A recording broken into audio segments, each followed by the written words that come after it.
What up, what up, what up, what up, what up? What's good? How's everybody doing today? What's happening?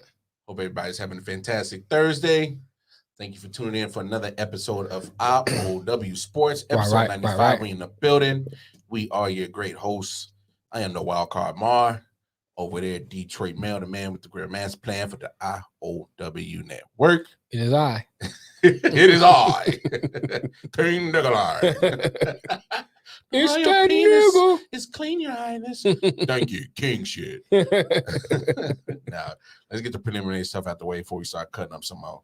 Y'all go over to the website, www.ioftenwonder19.com. That is a website. You get all the information you need for every last social media platform that we associate with. Right. Over here at the I.O.W. network. The I.O.W. network Patreon is on there. Good, Scott. Same with the I.O.W. network Patreon, and of course the actual I Often Wonder Patreon is on there. Don't look at me like that. I forgot, bro. You good? Yeah. I mean, you know I smoke, but I'm saying. But no, it make you stutter? No, I didn't forget. What up, Scott? You smoked yourself into a seizure? No. No, if you're feeling real charitable, go ahead, drop something in the Patreon. That helps Detroit Mail and myself offset some of these expenses on what it takes to build a media conglomerate. Right. You can also go over there and click the links to get you some merch. You can cop some of the I.O.W. merch, the sports merch. Both me and Mel rocking the I.O.W. sports bird. Oh! You cop some of that. All right. Of course, our other podcast, the Wonder podcast, you cop some of that merch. And then, of course, J. Edward Collection, the exclusive merchandise brought to you guys from Detroit Mail himself. Great clothes, great shirts. They feel so comfortable. I love them. Like this times, bro, I don't even want to take the joints off. I'll be damn near in the shower with them motherfuckers. They are kind of comfortable. No, they dumb comfortable. They is dumb comfortable. Like I got to grip them. I got like at least like 7 of them, 8. They're comfortable. I'm for real. That merch is on there as well. And then most importantly, going over to your respective app store and download the I.O.W. network app. Right. A lot of great content from a lot of great people. Different types of podcasts you're looking for. That's on there. We also got some good Air Paradoxica, White Vault, right. LJ Presents, of course, I.O.W. Sports, the Wonder Podcast is on there. Dirty Hills is on there. I think we still doing chats on Sunday. Yes. We got some churches on Sunday. So if you're feeling real spiritual, cop that. That's on there as well. Yeah, what he said. And then we got great music. We are definitely music lovers. Right. So definitely check out all the mainstream as well as the great independent artists that are on there. Do it. Go and do it. I'm about to get angry with y'all like Teddy Pendergrass. He's right. Turn off the lights. Turn them off. Damn, Teddy. Okay. Dang, Teddy. Yeah, go get down. For real. You will not be disappointed. But before we get too deep off into our NFL picks, let's talk some other sports news.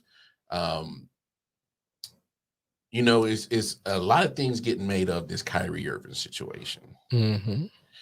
And, about him not getting vaccinated and him choosing to sit out until he's deemed eligible. Right. And one thing I don't get about the situation, I don't understand the criticism that he's getting.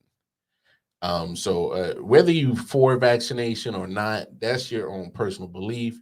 And he's having his own. He's having, doubts about getting a vaccination, and let that brother live about his choice. He's still following the rules. The rules is in the state of New York, in sporting gatherings, arenas like that, they're mandating that you get vaccinated. Right. To be in the building, period. And if he's choosing to follow the rules and say, well, I don't want to get vaccinated, I'll be glad to sit out. I don't understand the criticism of this. Everybody has their personal choice. And at the end of the day, him playing NBA basketball is still a job. Mm-hmm. I mean, it's just like anybody else who either, work at a corporate environment, banking, whatever. If they're mandating you to get vaccinated and you choose not to, that should be your own damn personal choice. To me, it's no different just because he's Kyrie Irving of the Brooklyn Nets point guard. To me, it's still a job, and I just don't understand the criticism of it. Makes no sense to me. What's your thoughts on the big homie? I got mad respect for him, man. Anytime a man can stand on his own principles and merit, Mm-hmm. And despite of what the circumstance of what he can lose, I always give respect to that. Yeah.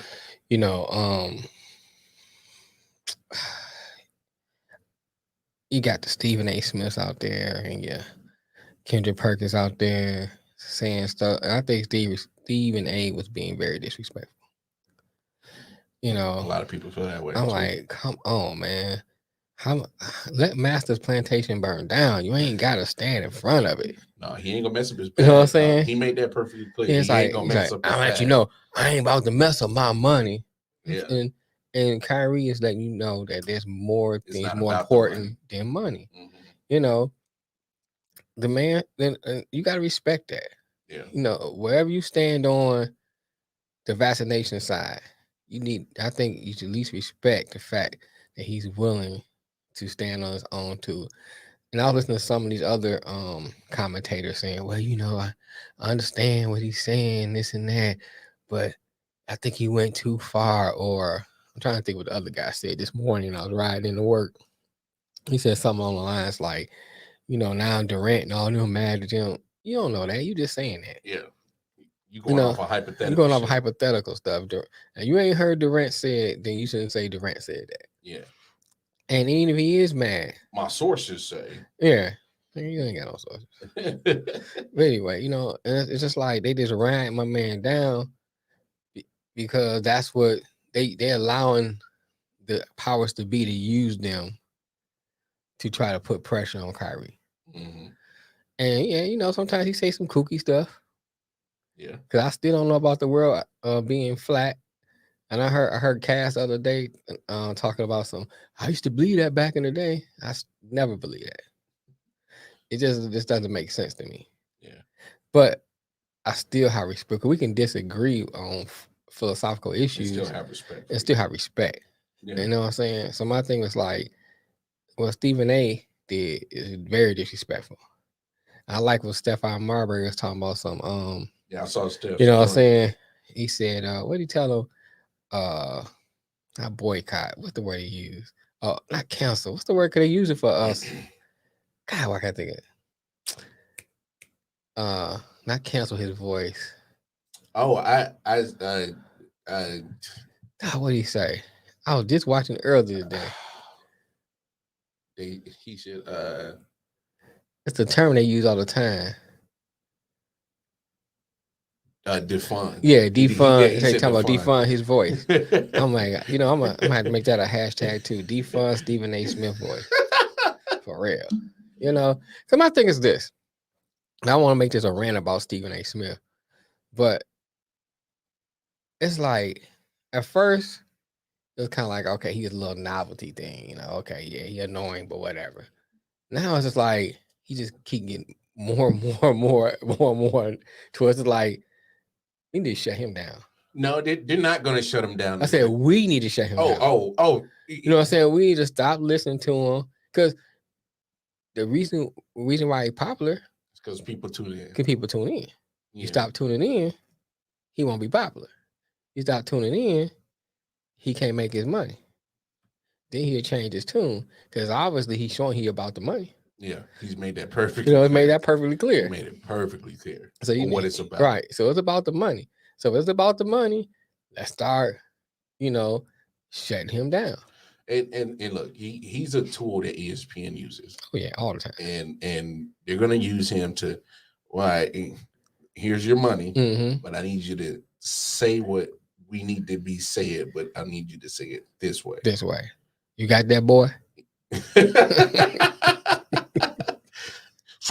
Right. You got it? Right. I mean, look. He stay in the house.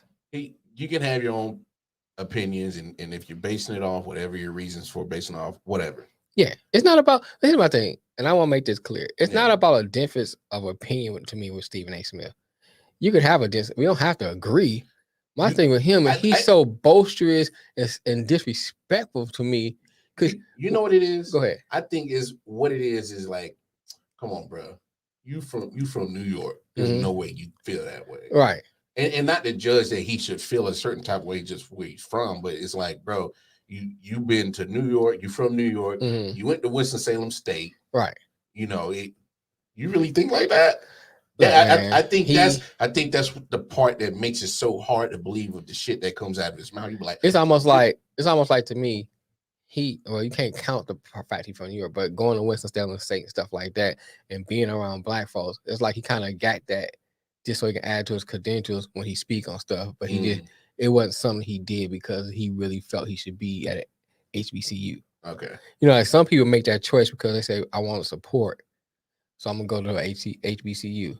It seemed like to me he just did that just to add something to add to his resume. So now when I speak, hey man, you can't say I ain't for the people. I went to Winston-Salem State. They probably the only people that will let you play. You know what I'm saying? I get what you're saying. It's hard to believe that there's genuine feelings behind some of his thoughts. Yeah, because it's like, bruh, you and I can disagree with something, right? But I'm not going to say, especially in front of people, he should lose his job. You should lose your job. You need to be traded. To me, now it's getting personal. Yeah. I could be like, wow. I could be like, say you against the vaccination. I could be like, hey, I'm for the vaccination. I think you should get the vaccination. Here's the reason why I think you should get the vaccination. Then let you argue your side. And then we'll talk about it. But I'm not going to get it to the point where the Martian need to be on his speaking because he ain't got no vaccination. You know what I'm saying? That to me is getting personal. Or, stay off the weed. You smoking all this weed. Show me where it shows where anything you say that they smoking weed causes this. It's going to cause you not to be able to play. I know people who play better when they high. You know what I'm saying? I ain't going to cap, man. High school and football.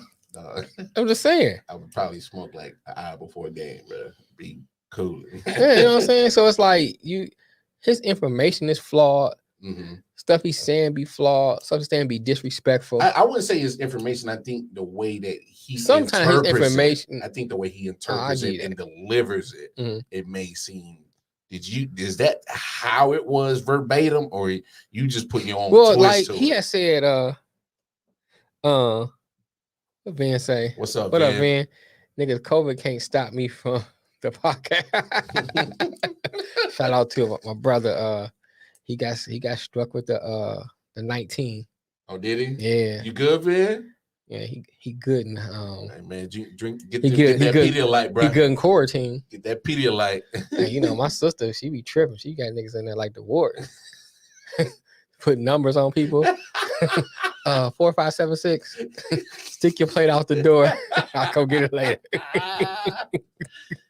Man, you feel like you on lockdown, bro? that boy can't do not in there, nothing. It came. She be like, where you going? Yeah, stick your clothes out the door. I'll wash them later.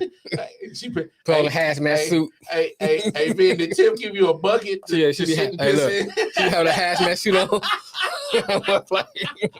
She gave him a bucket. Like that. Pee in him.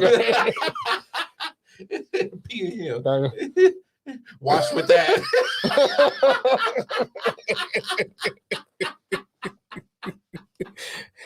So I'm good. I'm in COVID prison, but I'm good. Oh God, bro. But I just don't get the criticism of a man who's just another human being like everybody else and is making a decision. Right. I just don't get it. Now, on the net side, do what you got to do. No. If you feel that, like, look. But see, that's the thing. And I don't mean to cut you, but here's my thing. Yeah. I think there's a lot of legs to this story, a lot of layers, a lot of nuances. Yeah. Because there's the business side of it. Of course. It's not a law, but there's this mandate from the state. Well, and that's the biggest thing. This is a mandate from the state. Right. So it's trumping everything. Right. So, and I think that's where people are getting confused, this is his personal choice. Mm-hmm. dealing with the circumstances that the state that he plays ball in. And so if I'm the Nets, do you still take Kyrie for 40 games? Because it's going to be 40. Because 41 in the state of New York, obviously he can't be there. Right. If they go play the Warriors, he can't be there. He can't be there, right. Because premium is the Knicks. So technically, Nets. it can end up being more than 40 games if you look at it from that standpoint. Because they play the war. Anyone in the state of California more it's than the one whole state. I thought it was just. Oh, the might county. be. It might I be. thought it was just the county. Well, then it's the county. That's just what's the the county? Warriors. I can't think of the county. I can't remember. Yeah, but so if it's not L.A. County, play the Lakers. Yeah, and so that's my thing. Like, do the Nets? Are you okay with taking him for 40 games, or possibly 39, or how many games you play against the Knicks? At home for the Nets. Right. So that's the whole state of New York. Right. Is gone. So if you play the Knicks about 3 or 4 times, that includes the Knicks. That includes home games. That's at least 45. Did that include if you play with the Warriors more than once? No, they only go once. Only go once. Yeah, they play one in California, one in New York. So all right. That's probably 46 games. 46 games. All right. 45 minimum. All right. Give or take. So I mean, do you? That's all the states, right? I could think of that. Right now, it's just New York and Cali. So do you? If you're the Nets, do you are having Kyrie for maybe 40, 38 games? Is that? I'm gonna read Van comment. I'm gonna speak to that. Van said, I don't think it's about the vaccine. I think it's more about him, because he's been on some other shit. He's always on some other shit. Yeah, I can kind of see that too. Yes and no. I kind of see that too in a way, because he's gonna look. He's made it clear too. He's gonna look out for him. Right, and I don't have a problem with that. I don't either. I think that and I'm saying I'm talking about in general, sports people get so caught up in the sport itself, the team, and we forget about the individual. They are human beings. They have families like we got families. Yeah, they may make more money, but I don't make them no less human than we are. No different. And that's my whole point of this whole conversation is like he's no different. Right. Like in your situation, you could have said, "Nah, bump that." Right. I'm out. Right. But you looked at the bigger picture, and like, nah, yeah. So right now, I mean, I just looked at my pocket and said, right now I can't afford it. I can't afford it right now. If I could afford it, I'd be but look, so I'm asking you this question: if you were in a different financial situation, I probably wouldn't have got it. And then you've been, all right, I'm good. I'm good. And this is what Kyrie is doing. He's saying, I can still maintain my livelihood. I'm good. Because I see job. I see the research on both sides. Yeah. And to me, even when they're saying, okay, you can get it, you can get the vaccination and still get it, then I'm like, okay, then what's the purpose? They said, well, it prevents you from dying. But there's people who got the vaccination, got it, and still died. Yeah. So I don't know. You know what I'm saying? Van say if he was in this COVID prison, he would get it. Touche. But going back to what you're saying, here's another point I want to raise too. Back during the George Floyd situation, and how the NBA was like, "Oh, we stand with you," and all this stuff, right? And everybody putting the little slogans on the court, on the slogans on the jersey, all that stuff, right? So now the symbolic shit. Now here's a man, Native American black man, he vacillates between both. And that's a whole other discussion. Yeah, that's totally whole different. How, you know what I'm saying? But my thing is, where's that loyalty now standing by him as an organization? And still like trying to force him, hey, look, we support you. This is your decision. Understand, we're gonna support you, and this is what you want to do. Fine. Now, they can support them in different ways. They don't necessarily have to say, they don't have to go with the 45, only have you for 40 games. They feel like that's something they can't do. Say, look, we're not going to force you to do that. If you want to sit out, that's fine. But you have to sit out for the whole season. You know what I'm saying? Yeah. And then the narrative that they give is like, look, we support him 100%. Yeah. But we had the conversation. We had this conversation. We told him this how it is, and we support him 100%. But far as an organization from a business standpoint, we want to be able to fill that slot with somebody. So we allow him to sit out so we can get somebody else. And know if they do sit out, they don't get paid. Right. In the NBA. Yeah, and you know what I'm saying, have that conversation. Yeah. And that's what you that's now how in the NFL too. Right. And that's how you present it. Yeah. But not like they present almost in a way it's like, and you get it, or you know what I'm saying, we through with you. And to me, that's not supporting him. I was stand by him. I mean, you have to make business decisions. I say that all the time. You have to make business decisions. No doubt. And sometimes those are tough decisions. But you can be a business person and be respectful. Yeah. And I think in this is what I was waiting on. I get Mel's opinion. Mel, what's up? The NBA will not stand by him because they are in step with forcing the vaccine on people. I agree. Yeah. I agree. And I'm not denying that, Mel. I'm just saying what it should be. Mm-hmm. That's how they should do it. And I'm talking about NBA. I'm talking about just the Brooklyn organization. Okay. You know, the heck with the NBA, but we as an organization, a Brooklyn organization, we stand behind him. And whatever that looks like, y'all can sit down behind closed doors and figure that out. Yeah. And if you can't come to where if the 41 games won't work for the team, yeah, just say, look, we stand by you. That's when we out in public and speaking, we standing by you. Yeah. We're not saying no negative stuff.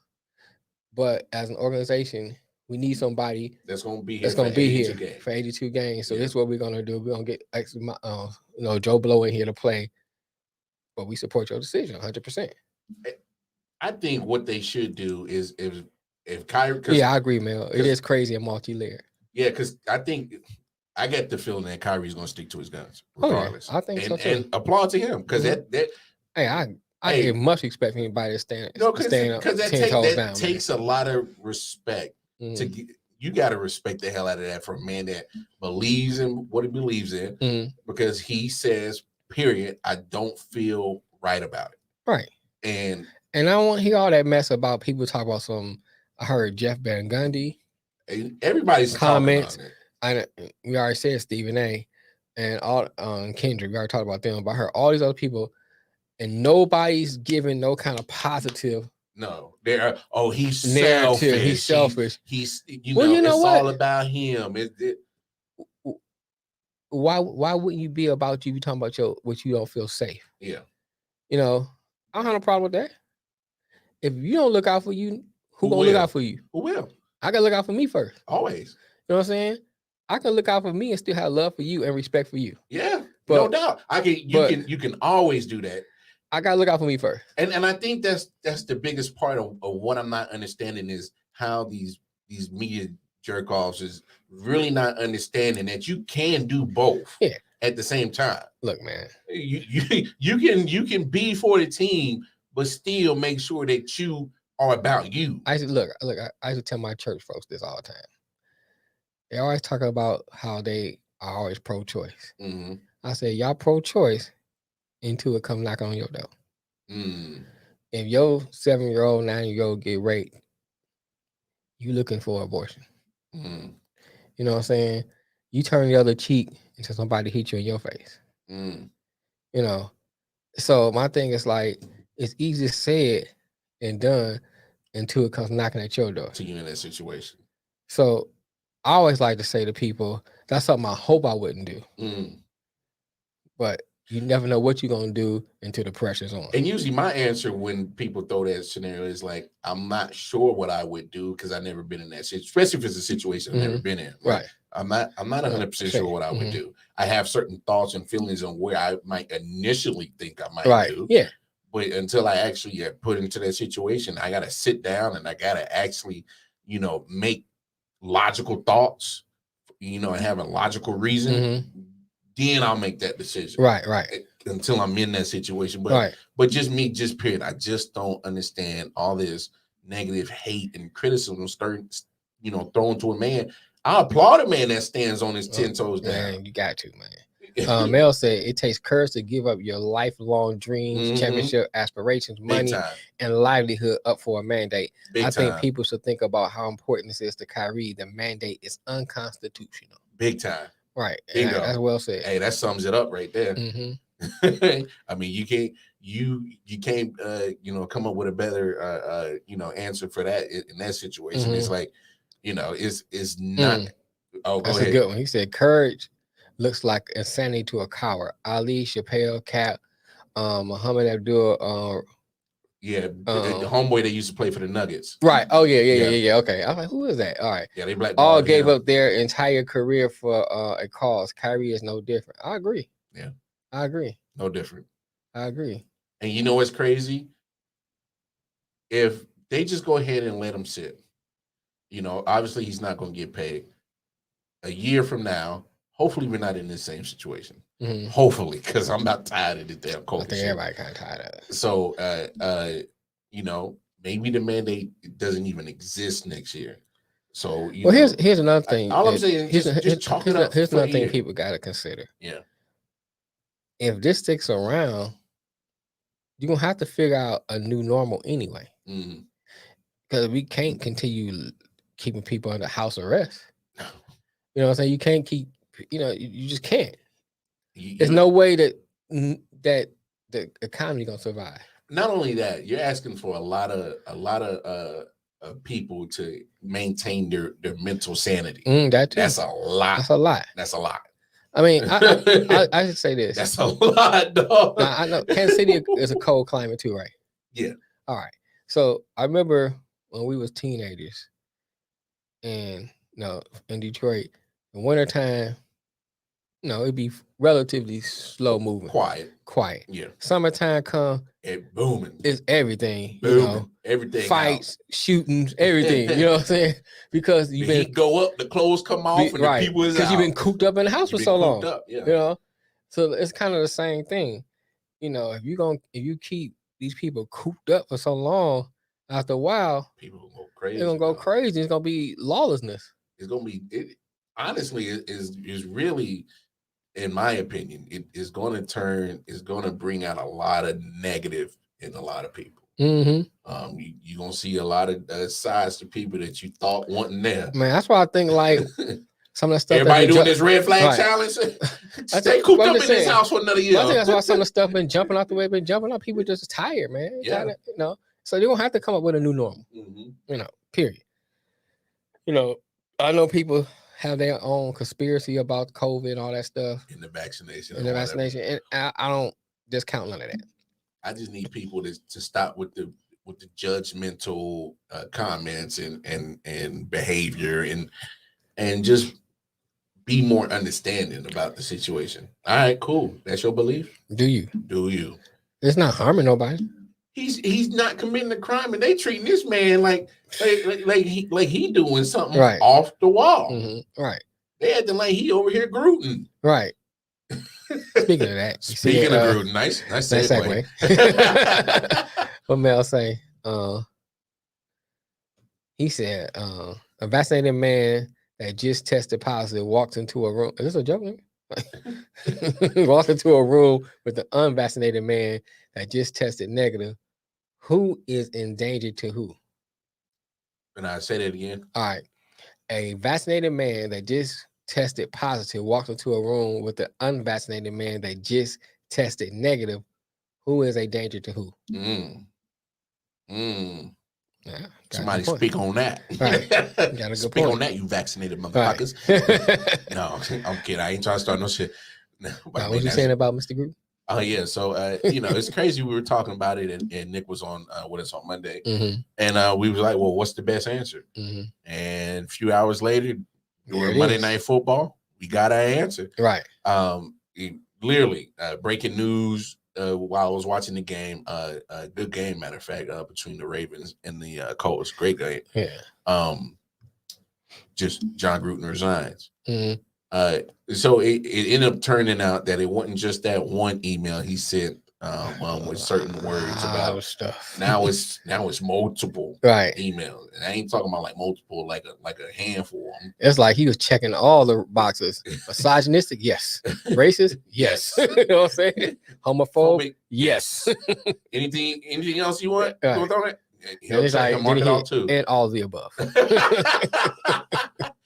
All the above. All of them.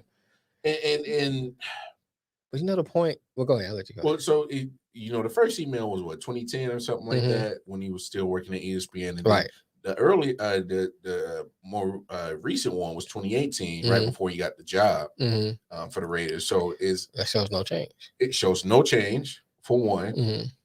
It shows a pattern. Right. That's more than just a trend. That's right. That's him. That's him. That's him. And I saw Keyshawn's comment. He was like, "Well, I knew he was a fraud."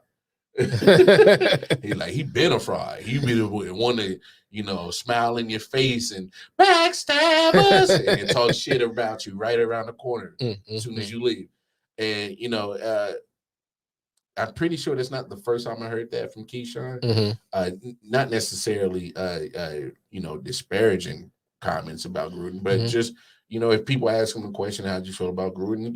He was honest. Right. Keyshawn's an honest one. Right. I could watch Keyshawn all day. But you got the first openly gay guy on your team. Right. He's already offended. Your team is full of 97.9% of niggers. Right. They offended. Right. So you didn't isolate. You got the lady ref in your game. Yeah. She offended. She about to throw a flag for anything. I don't like the way you look. Right. Pass interference to me. Yeah, it looked like pass interference. You blew on them too hard. Right. Yeah. Pause. Yeah. Big pause. Big pause. I know you got the gay guy on your team, but pause. It's a pause. But I mean, literally, how much energy was Gruden spending to just literally pull a cover over a lot of people's eyes? But here's the thing, bro. Who's receiving them emails? And why I'm saying, and why nobody talk about the people receiving it? And what did they say when they received it? They say they laughed. They say, "Hey man, it's kind of offensive." Hey, chill out. That's what I want to know. Oh, and that's the thing. NFL ain't releasing that. They ain't releasing that part. It seemed, and here's what I'm saying. Not to be a conspiracy, it seemed like somebody going after Gruden. Here's the crazy part. That Gruden part wasn't even discovered until they was investigating the Washington football team for all this stuff that they got going on. Right. So my thing is, I understand the resignation of him, and his career is done in the NFL. He's done. He might be done for a while in sports. I mean, somebody. No. Let me listen. Once it died down, I said he'll pop up at high school or college. He might pop up doing something, but it's gonna be a minute. But NFL, 100% done. Right. But with the Washington football thing, I'm looking at the bigger picture, the grand scheme of what the NFL is hiding. Right. I think Gruden is probably just the tip of the iceberg. Okay. And right now, he's just the one to fall on the sword until other people's gonna fall on the sword. Right. Until we get to the big root, the big fish. That's pretty much the part of the bigger problem. See, and look at it like this. You taking down. Well, NFL been around what since the 60s? Earlier than that. The early, yeah, because I guess you got the 50s. You talking about like 1900s, bro? It's been that long. NFL? Well, I ain't talking about football. Oh, football? Okay, no. NFL just had their 100 years. Okay. Last year or a couple of years ago. Okay. So they at least been at least century. Let's look over. So okay, so you talking about century old worth of established culture, similar to America. All right. So you think about that. Similar to America. Football. Yes. Is predominantly male-generated sport. Yes. Since its inception. Yes. All right. So you add that part to it. When it first started off, it was predominantly white male sport since its inception. Yes. So then when they started to integrate and have black players in there, that wasn't until like maybe the 60s. Yeah. Give or take. It might have been a few like late 50s. But probably we start seeing, because Jim Brown played in the 60s. Gary Sayers, I think that was the 60s. So you're looking at, let's say, for sake of argument, the 60s. Let's just say about half of NFL. About half of the life, you start integrating black players into y'all. So you still have 50 years prior to that of established culture. Bingo. They didn't start dealing with the culture that's been established till recent. Till now. So it's gonna be until after George Floyd. Right. So now you trying to tear down 80 years or more of established culture that they just starting to deal with. So it's gonna take a while. And that's what I'm saying. There's gonna be a lot of fallout. You know what I'm saying? And then a lot of these things they have done, like, and I'm not discounting Al Davis what he done. Because I think some of his stuff done was probably genuine. But in general, most of the stuff was symbolism. I put this black guy here, put this Native American here, put this Latino guy here, put this woman ref here, so we can look progressive. I got you. You know, but behind the scenes, we more conservative. We want to look progressive, but we run a conservatorship, and that's what the NFL is. You know, you think about when Donald Trump. But that is no different from how United States is. Oh, it really is. That's a whole other discussion. But yeah, you're right. That's the same thing. It's because like the more and more you're talking, I'm like, damn, that don't sound like the old good old U.S. of A. Yeah, that's facts though. I mean, it's literally is like, oh hey, you're making millions. You're in a different tax bracket, right? You know, you get a chance to make generational wealth. You're welcome. Right. We did something. We did something for you. We did something for you. Right. You dumb big lip Negro. You're welcome. There you go.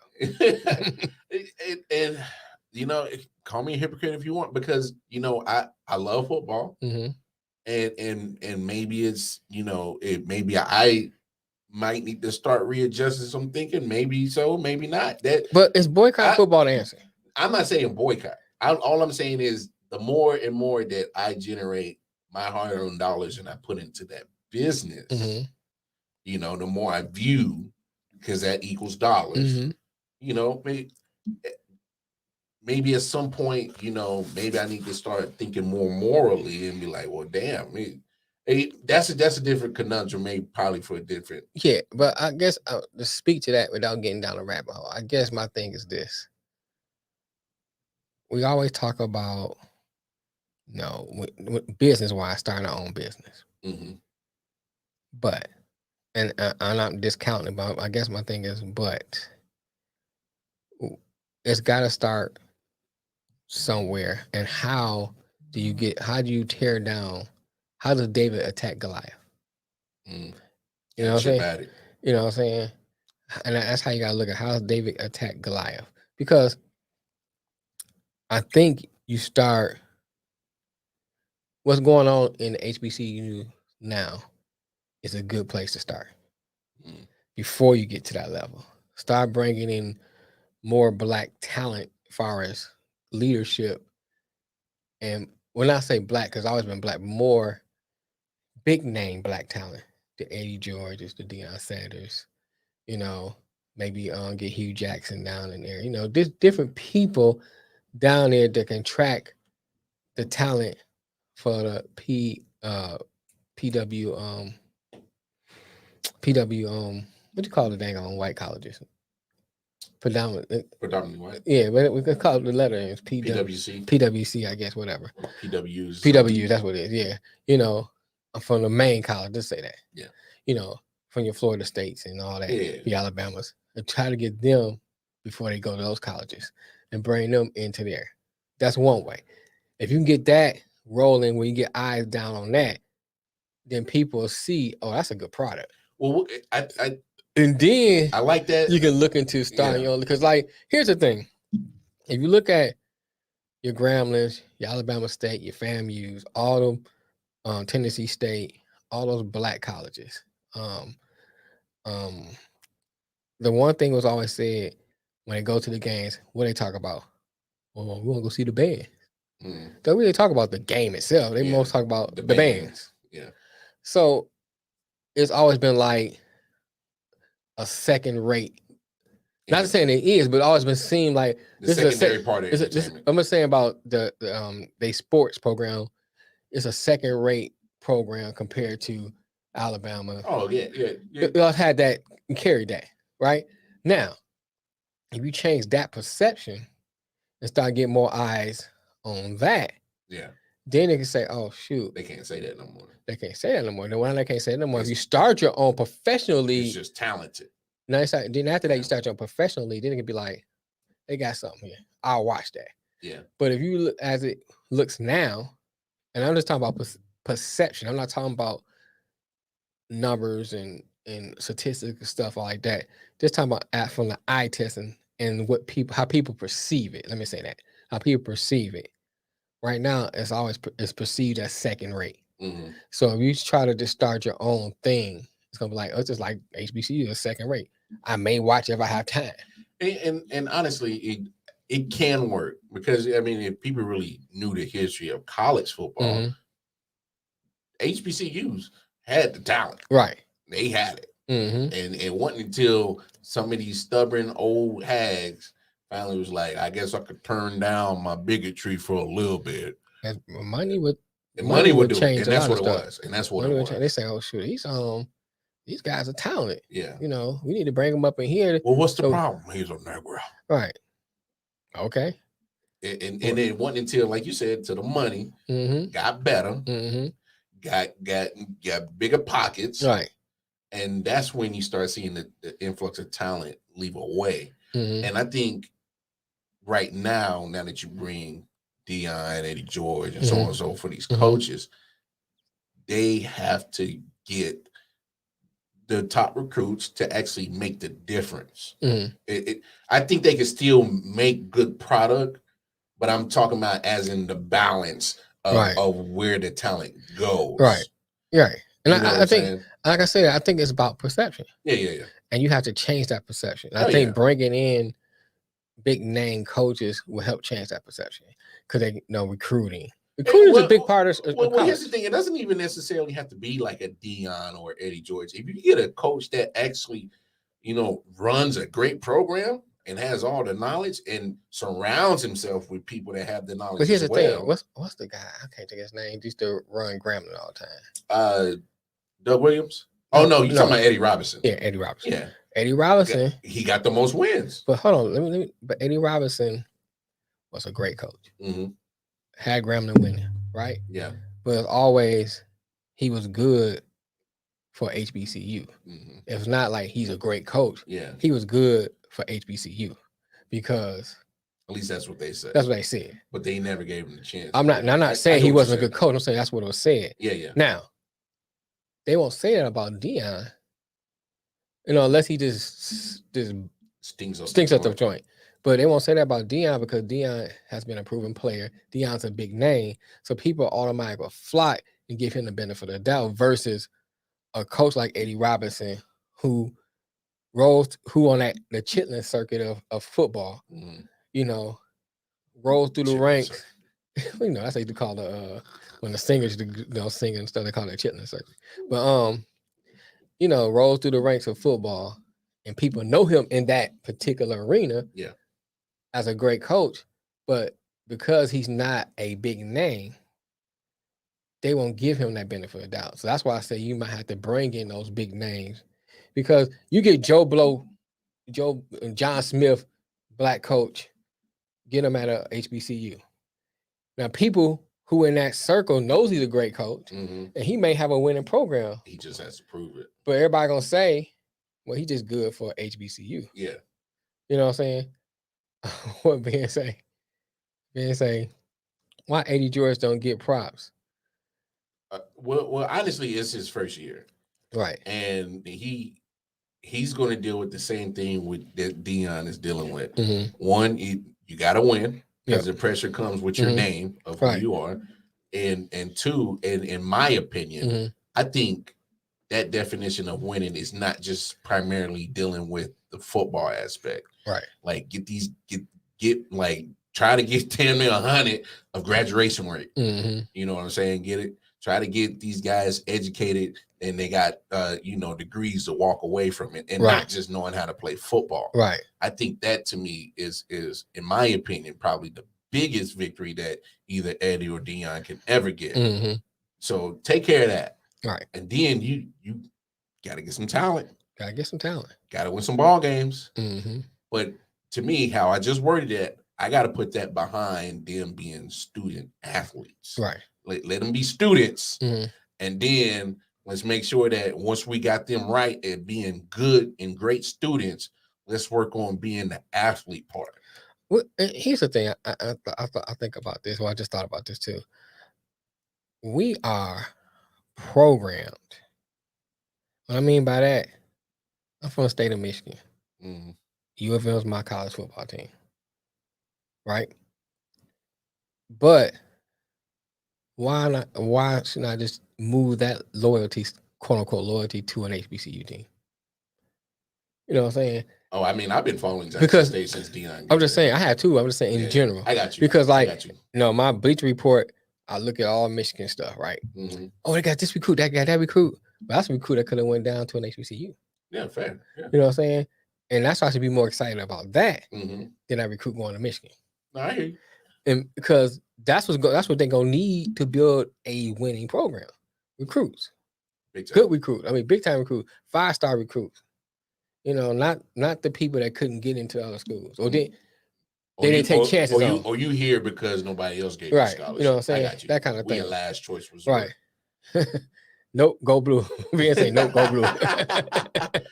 No, I mean, and not to go down this rabbit hole, but I mean, it does speak to the bigger picture when you have this situation like Gruden, and I'm for sure certain it's going to be a lot more fallout once all these emails and stuff keep getting shuffled through. Oh yeah, and it, like you said, it speaks to a bigger situation of almost 80 plus years of institutionalized foundation that needs to get chipped away. It's got to be chipped away, just like America. And I don't it's the same thing. And I don't think got to change with the times. I don't know if it's gonna be a controversial statement, but I'm just saying. Where the hell you shying away? I'm not shying away from. I'm just saying, like affirmative action, right? Yeah. I always have mixed opinions about it. I have to. You know what I'm saying? Yeah. Because I don't want a black person in the job just for the simple reason they're black. Because of why I look that way. Yeah. You know what I'm saying? Because that to me that doesn't help either. Yeah. Because if he's not a qualified black person, that still doesn't help. It makes no point in having. Yeah, it still doesn't help. Yeah. You know. So you still want, you need a level playing field. I understand that. You know, so I do understand that. But a lot of times, a lot of these places say, we're just going to hire him. Yeah. You know, because he black. Made my quota. Right. Made my quota. We good. You know what I'm saying? Made my quota. And then he's not a qualified one. And if he fails, he don't just told you. He just don't he just don't fail for himself. And he fails for the entire race. Yes, and that's why I hated that shit. And that's my part of why I hate it, because you're just gonna you. Right. Told you he failed. Right. Told you they ain't no good. Can't hire him. Right. You can't hire him. Unhireable. Right. They can't work. Right. Can't do it. Right. That's you hear. And that's why I got the same mixed feelings. And so my thing is like, they say, well, how you fix NFL, get more diversity, get more blacks, get more people from the LGBT, ownership, get more ownership. Ownership. That's it. Period. It won't change until the landscape of who's owning the team changes. Right. It won't change. Because the NFL governs itself. The owners run it. Goodell is just the figure. He's just the face. He's just the face to represent the owners. Right. That's all he is. You got DeMaurice Smith, who's there to represent the players. Right. But it starts with ownership. And not minority owners like Serena and them had ownership in the Dolphins. Nothing like that. No, I'm talking about like real Michael Jordan majority owners. Right. That's what you need. Because those majority owners are the ones who really lobbying between the owners who get stuff pushed. Right. How do you think Robert Kraft and Jerry Jones get a lot of things that they want? Because they are the ones who push the initiatives for certain things. Right. And they present it in a way that, hey, we can all make more money. And people are going to follow to what they say as an owner. Right. That's how it works. Have the influence right there. Seat at the table. Look, either have a seat at the table, or I prefer you go make your own table. Right. So, and I always say, have a seat at the table or turn a table over. turn that bitch over. You know what I'm saying? I can't have it. You can't either. Oh, I get you. Man, we just spent a whole 45 minutes on this. So let's get to some football, y'all. Since we didn't talk enough, kicking off tonight, you got old Tom Brady, Tampa Bay Buccaneers 4-1, traveling to Philly to play Jalen Hurts and the Eagles, who are 2-3. How you feel that game gonna happen, big homie? I don't know. The Eagles surprised me last week. You know, I was like, what? Nice comeback against Carolina. Yeah, Carolina should have won that game. Oh, yeah, they gave that away. You know, they gave that away. I don't see Brady doing that this game. Sam Darnold. Right. I mean, I don't see him throwing 3 picks like Sam did. No. Although Gronk is out and David is out, I still think they can win without him this game. So you going TB? I'm going Buccaneers. I will say this. I do agree with all your points, but when's the last time you seen Tom Brady play with a hurt hand? I don't. He's downplaying this, saying he's fine, but if he gets hit on that hand again, gets tackled, sacked on that hand, or he hits a helmet again. Well, I think the key to this game would be Leonard Fournette, the running game, and Ronald Jones. Ronald Jones. If they can establish the run, that means Brady don't have to pass as much. And if Brady has 40 plus attempts tonight, Tampa Bay loses. Right.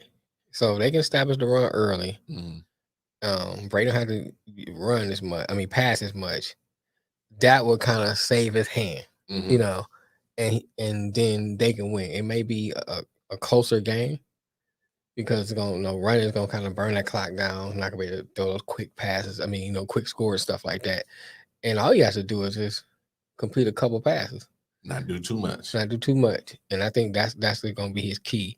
He can save his hand and get rid. If you have to pass and get rid of the ball quick, so you don't accidentally hit your hand on a helmet or something like that. Yeah, because the pocket's collapsing. Yeah, I'm gonna roll with Philly. Okay. Just because I need to get back in the standings. I ain't mad at you with that one, bro. Hey, look, you never know on a Thursday. Thursday games are freaky as hell. Right. Sometimes this one of the better Thursday games, because sometimes Thursday I was like, you playing who? Who? Well, last week wasn't too bad with Seattle and Rams. That was last Thursday? Yeah, that was last Thursday. Because Russell got hurt. Okay. So sometimes they're hit or miss. Yeah. They are. Sometimes you be like the Jets and the Jacksonville Jets. Like, who? Why you got these? I don't live in Jacksonville, and I don't live in Nick, in New Jersey. In New Jersey, he's Rutherford.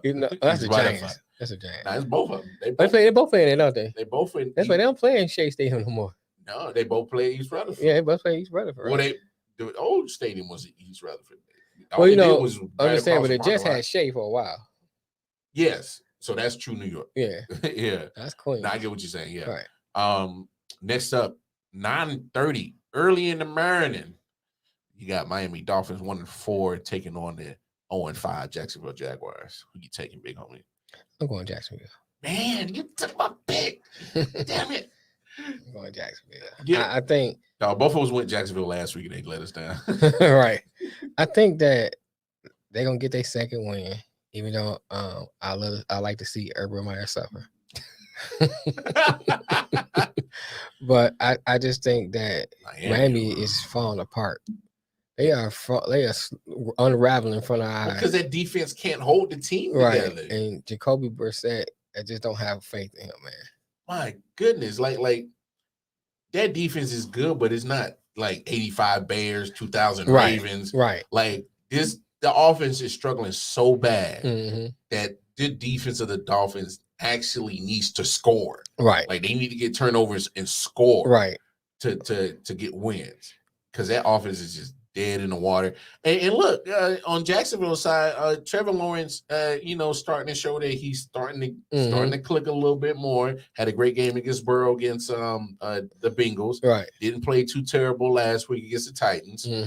So you can see why he was, sunshine, why he was the number 1 overall pick. So you're starting to see it. And look, Urban Meyer's feeling real good about himself. He thanks to John Gruden. Right. All the attention they forgot about me. They forgot about the rump shaker last week. Into the next night.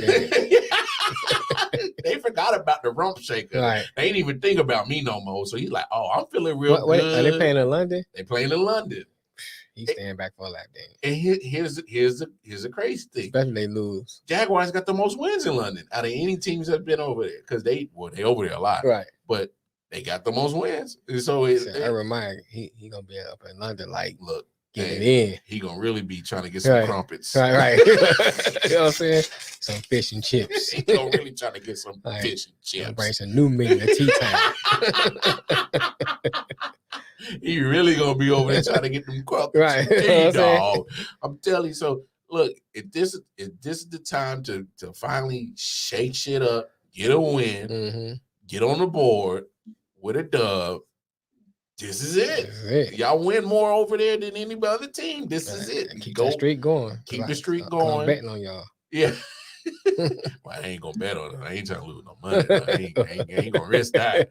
But I ain't that confident. But I'm just saying, if this is gonna be it, this is it. This is it. So, when you playing struggling teams like the Dolphins, this is the time you gotta take. You gotta take advantage. Because y'all damn near in the same boat. Who's gonna be the worst of the worst? Somebody gotta be the worst of the worst. Somebody gotta be. And so I would say, don't let it be you. Right. Don't let it be you. Yeah. I mean, this is one and only year anyway. I think he finished the year out. And I think that's it too. I think that's it though. I you know what? And I think he's gonna do something else stupid. I don't think it's the end of it. You know, he was buddies. He's like, hey, did you see the picture with him and Gruden? They buddies. He'll be like, hold my beer. He thought I was getting busy in Ohio. Wait till I get over the pond. I'm about to get it in. I'm trying to be on that old freaky deaky. I'm trying to be like Prince. National lover. Nah, he trying to be on that freaky Pornhub cab. Right. Trying to get it in. Yeah, he gonna be in the taxi cab. So I heard y'all English women freaky over here. I heard y'all freaky. She's a very freaky gal. Nah, for real. But no, we'll see. We'll see. I did see that Tua is back in practice, but honestly, to me, it don't even matter. It don't even matter right now. Toss a coin, Tua versus what's the difference? Still losing. Still an L. Still an L. It's amazing how that's just a total turnaround on that team. That offense is just dead in the water, bro. Like it's tough to even watch the Dolphins play offense right now. It's terrible. Next up, 2-3, Kansas City travels to 2-3 Washington football team. And I will say this. I did see on the TV that they will retire Sean Taylor's number this Sunday. Why is it taking so long? I don't know, bro. I don't know what took so long. Should have been retired. For a short time on this serve, or in the league for the 3-4 years that he played. Yeah, I watched him playing Miami, boy. Oh man, I would love watching Sean Taylor play. Like he was like a good mix of Ed Reed and Troy Polamalu. Ed Reed from Miami too. Yeah. But I'm just saying he had the speed and he was gonna knock your head off. He's gonna knock your head off. But I'm going Kansas City. Yeah. But I'm gonna say this. If Kansas City lose this game, it's almost over. Don't you it's say almost it. over, bro. Look, man. 4 losses don't make it over. I know, but I'm saying they can still go 13-4. Nigga, and I can win the lottery. It's a lot of can and what else? But I just think that's gonna break them, man. Damn. I'm just saying. Nah, don't you Stephen A. me because this motherfucker said it's over. Don't you Stephen A. me, dog. All right, man, don't do that. That's what I'm saying. Like no. Don't you? What you mean? Don't I do that? You're going that route. I'm just saying. You was going that route. Here's my thing. Oh my goodness. They're already in a tough division. They are. You know. Well, I don't know. Raiders look like they unraveled. Well, they got the Chargers. That's it. The Chargers look good. Yeah, the Chargers look good. Broncos been coming back down to earth, and you know what this shit storm in Vegas is, right? and they got to play Kansas City again. I mean, Ravens again, right? They usually play them twice a year, right? Am I correct? Kansas City, no, Kansas City still got to play the Raiders and the Broncos twice, and they still got one more game with the Chargers. They don't play the Raiders again. I keep saying the Ravens again. If Kansas City see the Ravens, it won't be playoffs. Okay, so I just think that's gonna put them on a downward trajectory. Mm-hmm. I just think that's gonna just really, and I guess another key thing is how they lose. You know, that's another key part. How they lose. They lose bad to Washington. Yeah, it's over. Then you might have a point. No, I think I got a point. Might. They lose bad. It's over. If they get, it's time to be like, if they do. In Washington, what time to go ahead pack your bags. I heard a hobo stick. I heard Belize is nice in February. Right. Shoot, get an early jump start on this one. Yeah, we're done. Yeah. You know what I'm saying? Yeah. You get your ticket early. It's cheap. But no, I mean, look, Washington, their defense is struggling. Mm-hmm. I don't know where that top 5 defense from last year just disappeared to. They on vacation too. Yeah, they on vacation. So you get a struggling defense like Washington, and despite the record of the Chiefs, and despite the turnovers, they're still a top 2 offense. I mean, yeah, they are. So asking a struggling defense to slow down a top 2 offense, that's a lot to ask. Oh, I mean, I think they'll beat them. I'm just saying, if they lose to Washington, that's a telltale sign right there. And trust me, Chiefs defense is the worst in the league, but you get a struggling Washington offense. So this is a chance for Kansas City to get the train back on the tracks, right? Because you facing a team who is literally, expectations have gone way past him, and they ain't not living up to it right now. Mm-hmm. And just look at the Chiefs' schedule. You got 2 wins. You beat Philly. Mm-hmm. Say what you want, and give or take, they're a roller coaster. They're up and down. So, mm-hmm. And who else they beat? And they beat Cleveland. Okay. And Cleveland's a good team. Okay. So it's not like they beat nobodies. That's how you feel. Take the S off. No, hold on. That's they beat nobody. That's how you feel. What you feel about Philly? I don't think Philly's a trash team. I just think I guess one man's trash, not a man's trash. But look at their losses. You lose. You get your ass handed to you to Buffalo. You lose to Chargers. You lose to Ravens. They're losing to quality teams. So it's not like they losing to a whole bunch of scrubs. Okay. So flip side to that. I'm just saying that's a tough 5-game stretch. One thing I always say about good teams, they need to beat the teams they should beat. Okay. So based on your analysis on Washington, they should beat them. Of course. So they don't beat Washington. I hear you. And okay. And another part okay, I hear you. You got a point. That look good enough for them is the inevitable thing of you had 3 straight years of excellence. I mean, like overwhelming, unbelievable success. Mm-hmm. First year start, go to the Super Bowl. Second year, go to the Super Bowl. I mean, no. So you go to 3 straight AFC championships. Right. Second year as a starter, you win it. Third year, you return. Yeah, you go to the Super Bowl. Yeah. So that right there, and I'm not saying Mahomes is done. Let me not say that. I'm just saying that right there is overachievement at his finest. Oh yeah, to a degree. I'm not taking away from him. I'm just saying Russell Wilson got the same trajectory on his first 3 years. Oh yeah. So my thing is that's in a way against him. Okay. You know what I'm saying? As far as like history and all that kind of stuff. That's because the expectation level is it's already up there. It's up there. So when you're not living up to them, what the hell is happening? And so, like I said, losing this game. I see it all the time. Losing this game. Right. I hear you. Because I see it all the time in all these Chiefs little Facebook groups I'm in, and Chiefs Kingdom is freaking out.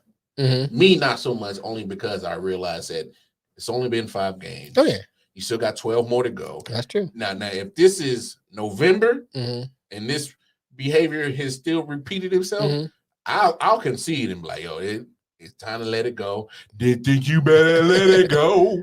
Let it go. The Chiefs looking like straight buttholes. I'll let it go. I'll concede then right. if this is November. Because this is a pivotal game. Mark, what time is it? 5:07. 5:07. What's the date? 14th. 14th of November. October. Where am I at? Yeah, October. Yeah. Mark that down. Pivotal game. It's a pivotal game. You know what? I hate to say it, but you're right, bro. It's a pivotal game. I mean, and not only the media that's gonna have the stories about this team if they lose to Washington, but then what's going on in the locker room. Yeah, all that plays a part, man. Now, it's not to say they can't turn around. I'm not saying that, but I'm saying it won't be looking good. This game. No, you're fair. That's what I'm saying. That's a fair assessment. And then you gotta think about this too. Other teams looking at the blueprint. Oh, why Washington beat them like this? Oh, Sunset to beat them like this. No, the blueprint is already out.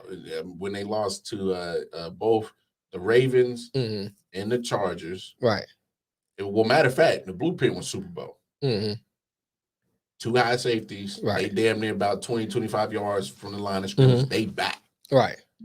And they not letting Tyreek because and what's crazy to me as I'm taking sports analyst hat off and putting Kansas City Chief fan hat on. What's crazy to me is that the league has adjusted to the Chiefs and the Chiefs, starting with Andy Reid, defensive coordinator Spags, right?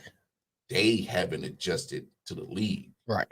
Everybody's adjusted to the Chiefs. They haven't adjusted, and I think that's what they need to find that little conundrum within the organization to be like, all right, people are adjusting, right? They're making certain play calls or certain schemes to combat what we do great.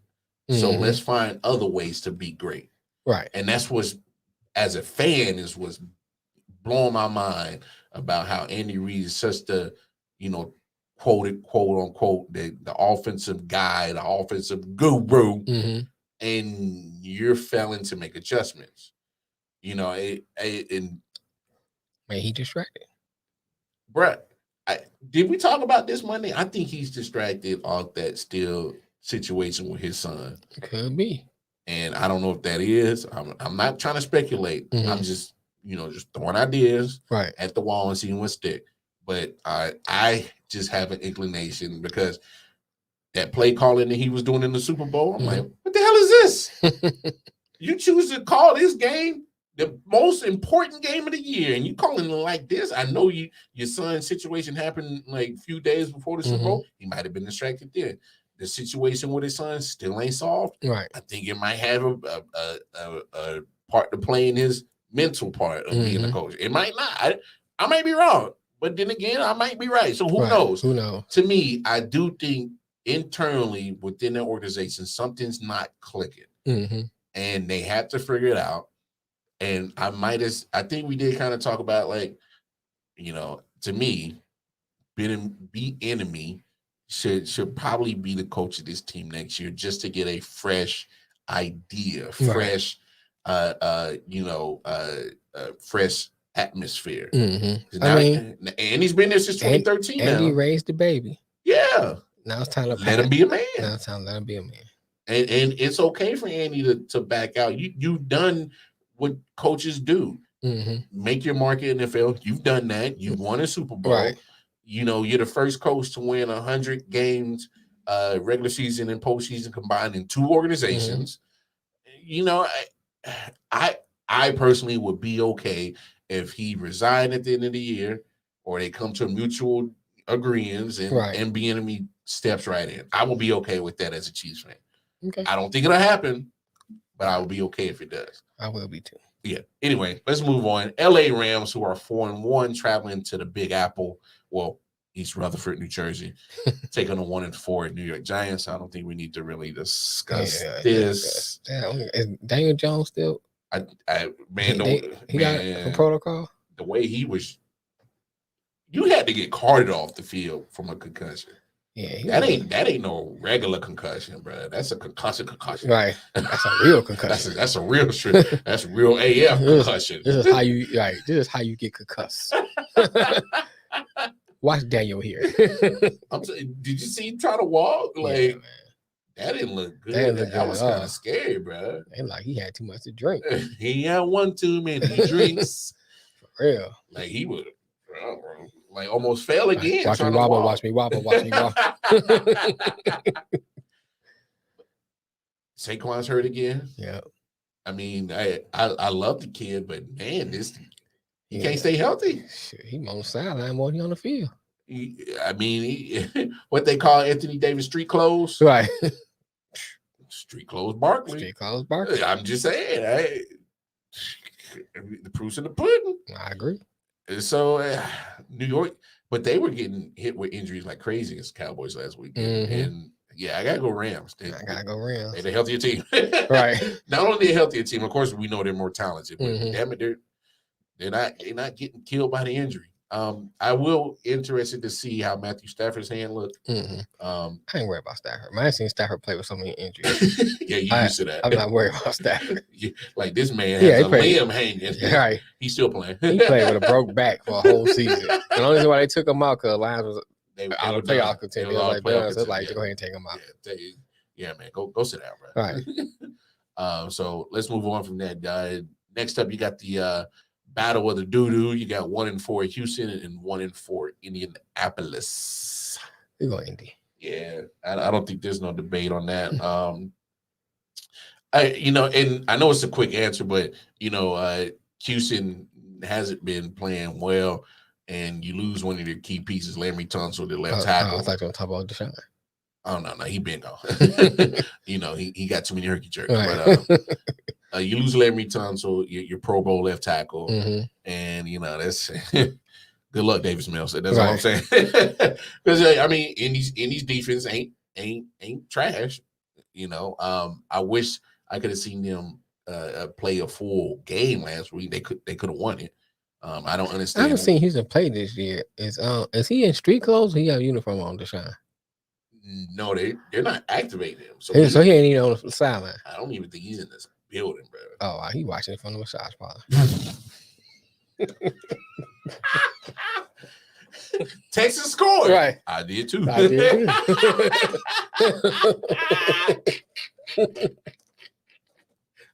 Shit. Oh, let's move. It's like I'm with the team. We both scored. Right. We both winning, cuz. We both winning, cuz. Oh my goodness. Look, with Indy, they played the Rams tough. They played a couple of games tough. They played Baltimore tough. Yeah, they did, but they're not playing a complete game. Right. In my opinion, is the lack of skills at quarterback position. That's just me. I've never been sold on Carson Wentz, and I'm not. He's still not showing anything to, switch me over to sold side. And he's, an elite quarterback in the league, and until it starts with him. Man, let me tell you something. He is the pride of North Dakota State. Let me say this though. North Dakota State is a powerhouse in the FCS. In FCS. Yeah, they are, man. They know are. What I'm saying? No, they are. So they are. But it don't mean shit now because you got Carson Wentz who struggling, and Trey Lance and he's struggling a little bit. He's still developing. Yeah, Carson Wentz. No, trust me. There's no excuse for Carson. Right. There's no excuse for Carson. And well, okay, I'll give a little bit of leeway to Carson because I say this. That very talented O-line that everybody has come to know and love of an Indianapolis coach, they've been hit with injuries. So he's not at full strength when it comes to his 100% best online lineup. Right. So I'm not going to knock on him too hard, but at the same time, I'm like, just because you change uniforms, you still look like the same motherfucker. The same guy. Still look like the same guy. Right. So look, if you can't take care of Houston, then we got other questions to talk about. No, so put the other quarterback in. Hey, why not? Why the fuck not? I think we said it before. I think when it's kind of rushed back to from the foot injury in June to play, and he wants to shed this whole I can't be durable label that's been put on him. Right, but it's there, and I don't know what to say, dog. But gotta win. Gotta do something because you just can't change jerseys and still get the same product. That's all I'm saying. That's all we saying. That's all we saying. Next up, got 3-2. Cincinnati Bengals versus Detroit Mills 0-5 Lions. Boy, y'all sure know how to lose a game. Hey man, you gotta do something right.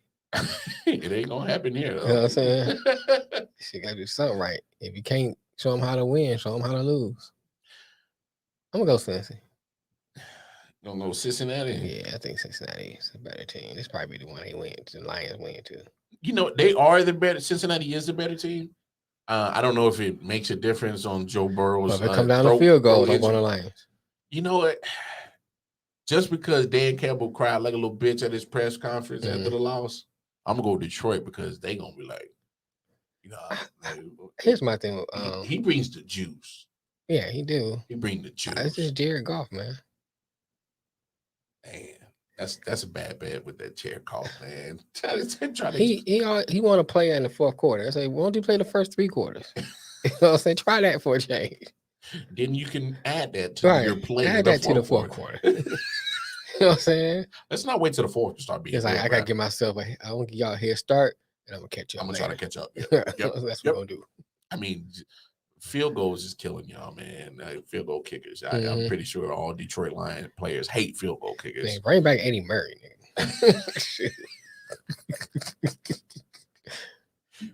I don't know what to say with Detroit. It's like they're there.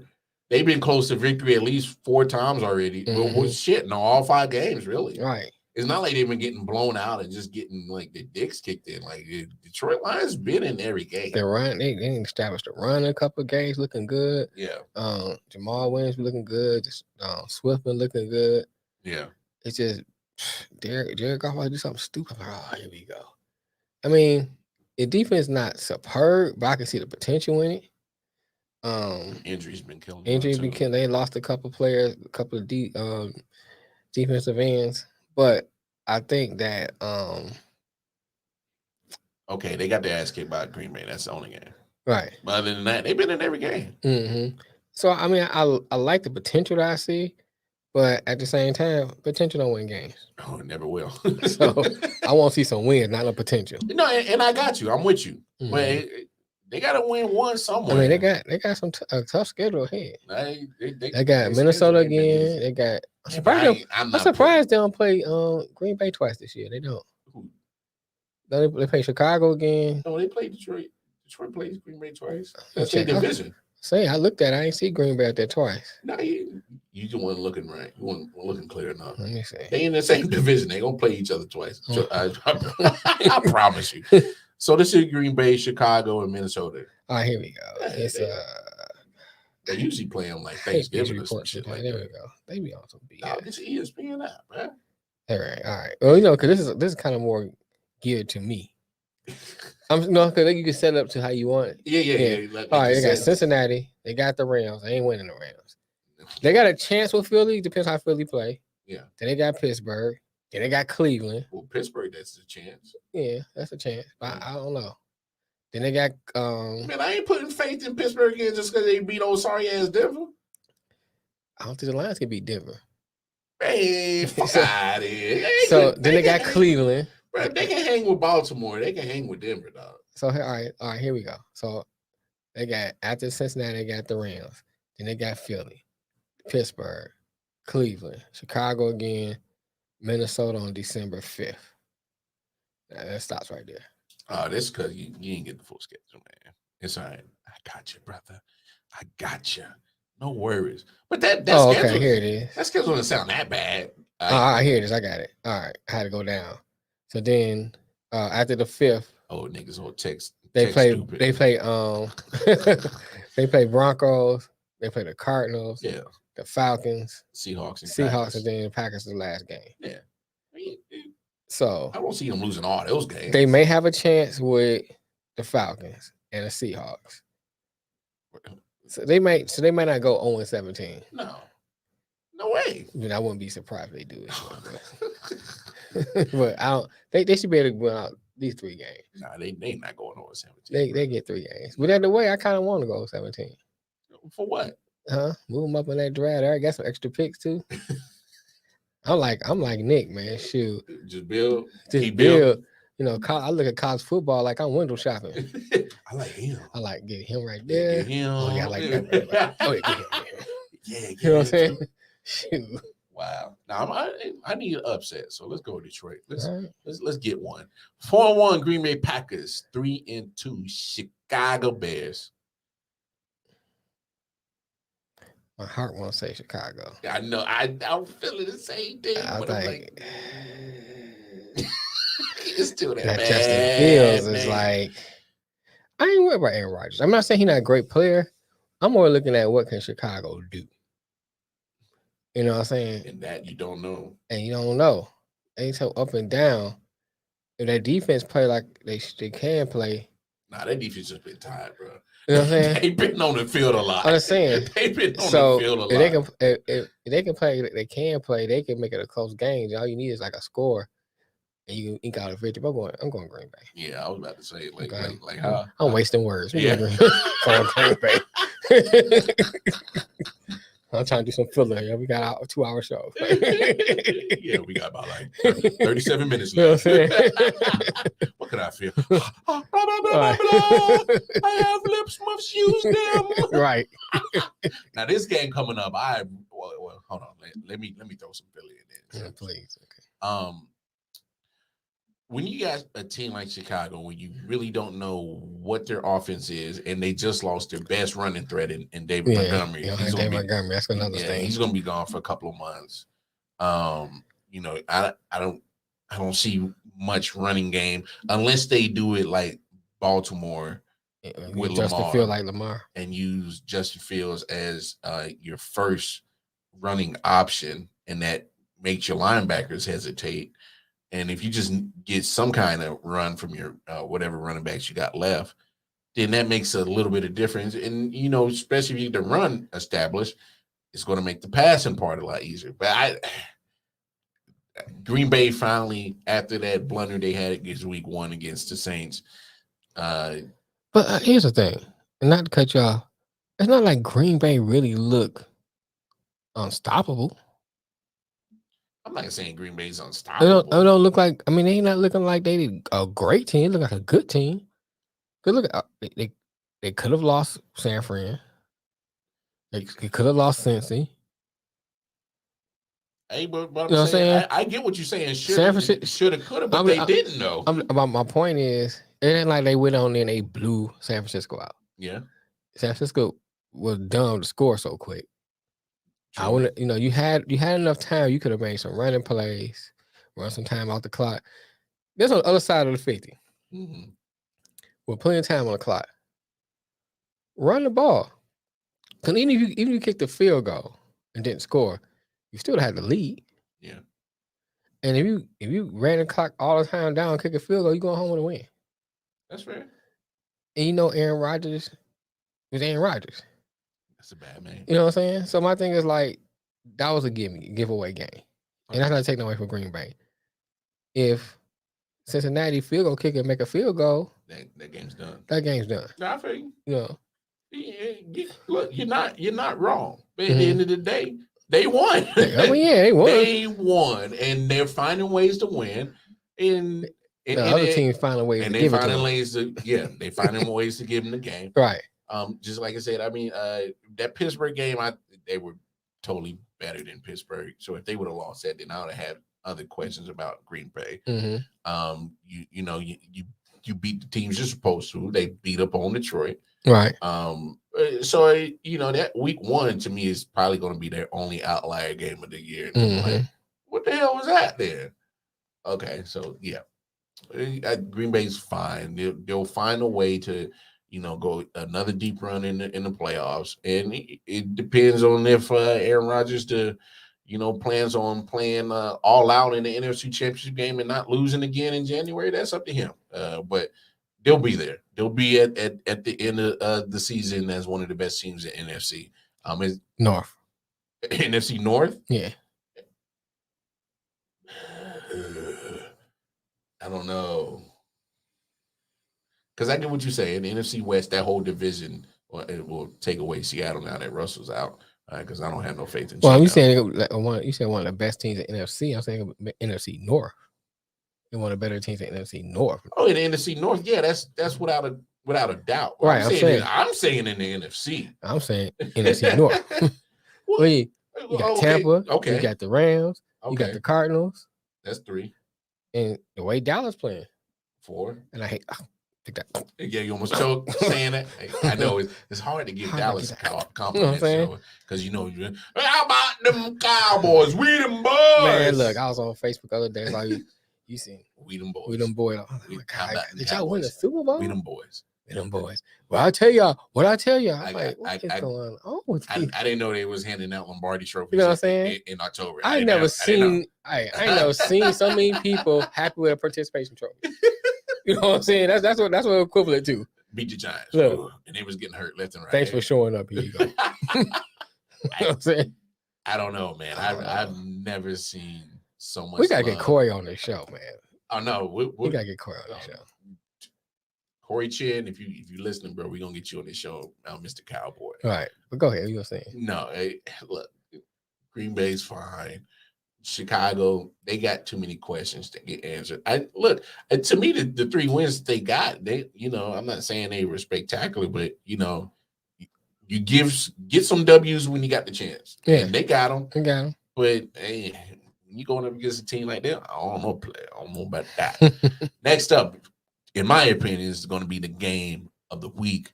You got 4-1 Chargers traveling to Baltimore, taking on 4-1 Ravens. It's gonna be a good game. Yeah, this is gonna be a good ass game right here. I know, bro. This is tough. I'm amazed because the Chargers defense is playing pretty good. Yes, they are playing pretty good. Shout out to Darren James, actually staying healthy for a minute. And the way Detroit played the Ravens and held Lamar in check, and that was before they got all these injuries. Mm-hmm. I kind of want to say I go with the Chargers.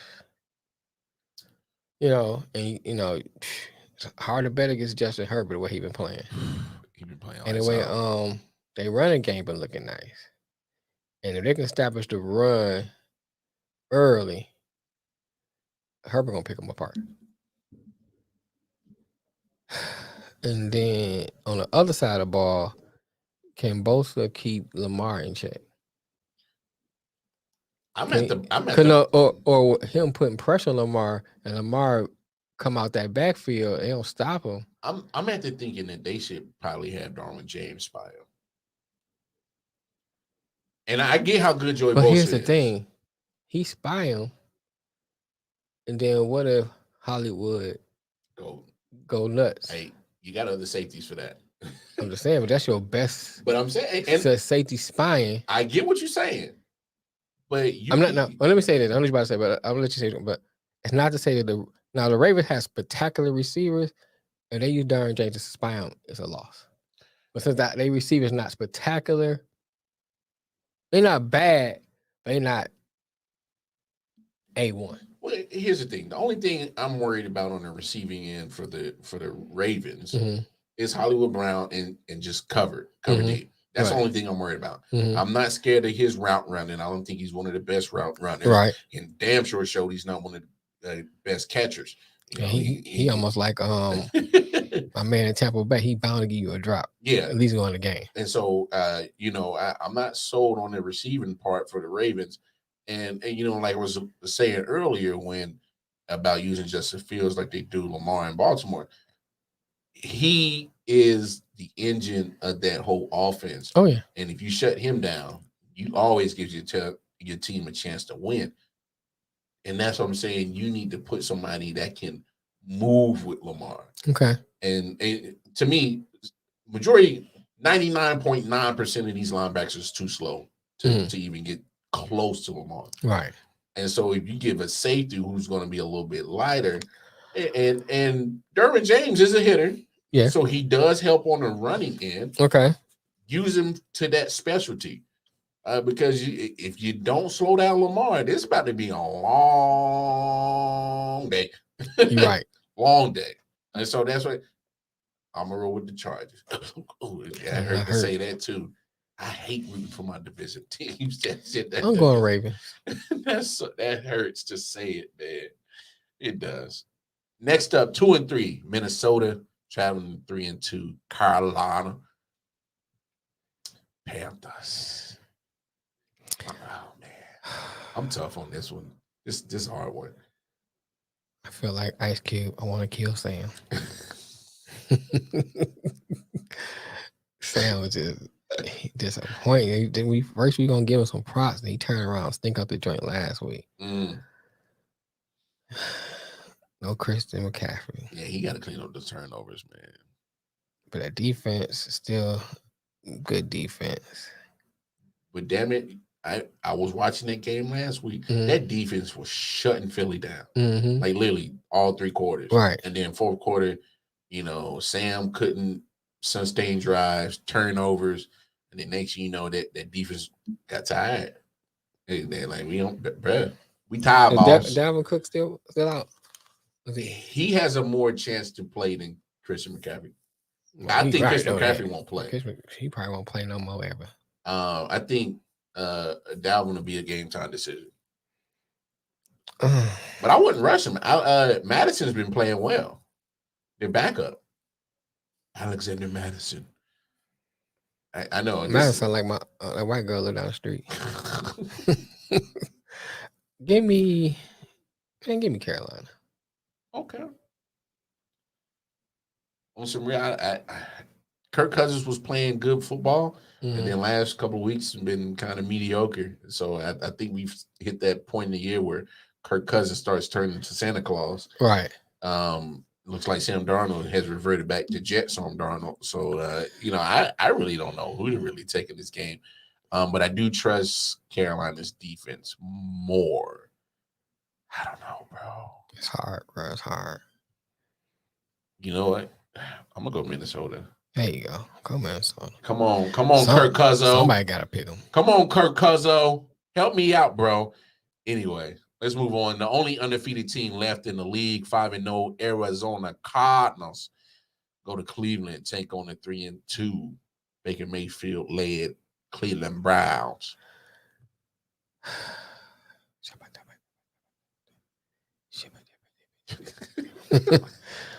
You speaking in tongue, cuz? Got to pick these games. Oh, goodness. Arizona looked great the last 5 games. Man, Arizona looked damn good, man. But I think it's time for them to make that turn. I think they're gonna do it this game. I think I'm not going Arizona. Oh, really? Yeah. Who they playing again? They're playing Cleveland. Yeah. Playing in Cleveland. And they're playing in Cleveland. Baker Mayfield is not my favorite quarterback. No. And he hasn't been playing too high lately. Right. Either. They got distraction. They might talk about getting rid of OBJ. Well, they had a shootout last week with Herbert and the Chargers. Came up short. Right. I'm going Cleveland. Oh, you did it, huh? You did it. Yeah, give me Arizona because them boys is playing ball. They is balling. They look damn good. Kyler Murray look. He said, "I put my name in the MVP race. Put it in there. Put my name in that race." And look, Arizona looks damn good right now. Tough losses for Cleveland, of course. You lose to Kansas City close. Then you lose a shootout close to the Chargers. Yeah, give me Arizona. I just like their quality wins a lot better than Cleveland's, for sure. Next up, you got 2 3-2 teams. Vegas Raiders off all the weak controversy. I'm going whoever they playing. They're playing Denver. Okay, Denver. I'm picking Denver. And look, these 2 teams were, started off 3-0, hot. Oh, the guard of the AFC West changing. Yeah. And, okay. Yeah, I've been trying to tell people, wait till the shoe drop. They changing for the guard about to fall asleep. I've been trying to tell people, wait for the other shoe to drop. Look, sidebar. So I keep getting these instant message for these people, mostly people from Africa, trying to run a scam about applying for these funds, right? So so my man contacted me and said, "Hey, how you doing?" I said, "I'm doing great." He said, "Man, you found out about the I.O.W fund program?" Yeah, I said, "Yeah, really?" I said, "Really?" He said, "Yeah, it's great." Da da da. So I say, "Bruh, y'all keep trying with me." I said, "Nice try, but I need to huddle up and remember who y'all contact. Y'all in contact me already." You know what I'm saying? Huddle up and figure out who y'all are in contact so you know not to keep doing this. If you're gonna try to scam, make sure I ain't ever been tried. Right. And then it's like they like sending stuff for people who I ain't talked to in years. So it's like, I ain't talked to this guy since high school. Yeah, now you want to talk money? Yeah, so I know it ain't him. You know what I'm saying? All the time, bro. Right. Or I'll be like, oh wait, how's your wife Cindy? Oh, she's doing great. I'm like, really? I thought she was dead. I be playing with him all the time, bro. All the time. But anyway. Okay. I'm going Denver too because I hate the Raiders. I hate Denver too. So if I could get a tie in this one and a loss for the Chargers, even though I picked them, and Chiefs win, that would be a great Sunday for me. But since I got to pick somebody, I'm gonna go Denver. Too much distraction going on for the Raiders. They lost a close game to the Chargers. Right. Well, actually, it wasn't close. I think the Chargers let off the gas because they were beating the dog piss out of them. Then, of course, the whole Gruden situation, which I was confused on why they still let him coach last Sunday with all that stuff looming. So that happens. And then, of course, they've been talking about it all week with the Gruden situation. So that's another layer of distraction going on. Right. That's a lot to handle. You saw what's his name? Not Crosby. The guy that just came out openly gay. What's his name? Oh yeah. I got you talking about on the Raiders, right? Yeah. I forgot his fucking name. I don't know. But he's already been showing that he's emotionally shaken. I mean, Carl Nassib. Yeah. He took some personal time off. I guess he felt some type of way of the whole. Right. I mean, I understand it. This is your coach, a guy that you're supposed to be put trust and faith in, and then all of a sudden, he talking mess behind your back. Behind your back, he hates your guts, because of your sexual orientation. Right. So, I get it. But why would you put that in the email, bro? I still don't understand that. I mean, you got to be smarter than that. Come on, now. They do it is because they've been getting away with it. That's why. Yeah, you're right. They do it because they've been getting away with it. You're right. Let's be honest. People behavior will always go a certain way because of things that they are let to behave that way. Mm-hmm. They are given that free way to be that way. That's why it happens. And now that they're trying to do a whole cleanup in the NFL, he got. Right. Had Washington not been a bad work environment for certain ethnicities, sexual orientations, and women, they probably wouldn't even heard about this situation with Gruden. Right. But because somebody else was getting investigated for some trouble shit, he got drugged in there. And like I said, that's just a lot more to that. But anyway, 4-1 Dallas Cowboys going to 2-3 Patriots. I'm going Dallas. Yeah, this might be the game. Dang on what's name get off to Mac Jones. I hate to say it, but I gotta go Dallas though. New England just can't run the ball. And I don't think they can do it against Dallas. Dallas defense has got all the confidence in the world. Mm-hmm. Trayvon Diggs, don't throw it on his side of the ball. It's been 5 games. This man has 6 turnovers, 6 interceptions. That's true. Don't throw it on Diggs' side. I repeat, Mac Jones, stay away from number 7. Diggs on the back of the jersey. Stay away from him. Hope he gets COVID. You better hope he gets injured. Because if he's on the field, and he's playing, don't throw the ball on his side. Don't you do it. Don't do it.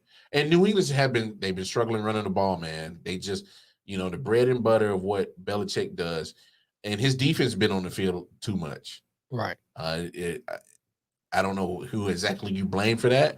I don't know if you necessarily give Mac Jones the fault. He has had a couple of bad interceptions, but for the most part, his wide receivers has been dropping catches that they should have right in the middle of their hands, been dropping footballs. Defense been on the field a lot. They can't run the ball, which is uncommon for a Bill Belichick-led team. But it's happening. Say what you want. It's happening. That defense, who I think is good. Judon's been playing out of his mind, Matthew Judon. But trying to get that defense to be a scoring defense, they're not a scoring defense right now.